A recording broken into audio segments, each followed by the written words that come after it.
Paano mo nga ba malalaman kung magaling ang mekaniko? Magandang araw, Boss Oma. Ako nga pala si James Street Mechanic.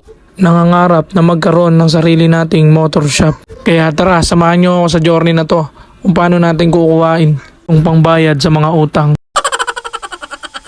May gawa nga pala tayo, Malaysian Jet Ski 125. Bali, ang motor nga pala na to sa kaibigan natin, kababata natin sa Libtong. Kaya shoutout sa inyong dalawa. Bali, wala nga palang problema to. Papakabit lang sila ng gulong sa atin ngayong araw. May kukwento na lang ako sa inyo tungkol sa magaling at nagmamagaling na mekaniko. Paano mo nga ba malalaman kung magaling ang mekaniko at kung nagmamagaling ang mekaniko mo? Kapag nagtanong ka ng sira sa motor mo at nasagot niya kagad. Dahil kapag marunong at magaling talaga ang mekaniko, hindi niya kagad nasasagot ang sira ng motor. Ang isasagot niya lang sa'yo ay i-check muna natin bago ko masabi at makumpirma talaga na yun ang sira. Kaya kapag ang mekaniko mo nasagot niya kagad, hindi yan mekaniko.